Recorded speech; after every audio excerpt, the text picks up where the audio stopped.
मेरी नींदों में जागते हो तुम, जाने आतिफ बहुत बुरे हो तुम। जानता हूँ कि वो नहीं हूँ मैं जिसके बारे में सोचते हो तुम।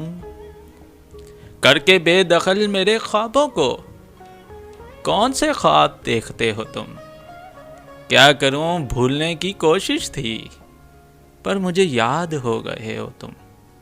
पर मुझे याद हो गए हो तुम। आखिरी ये सवाल है मेरा, आखिरी ये सवाल है मेरा, क्या मुझे अब भी चाहते हो तुम।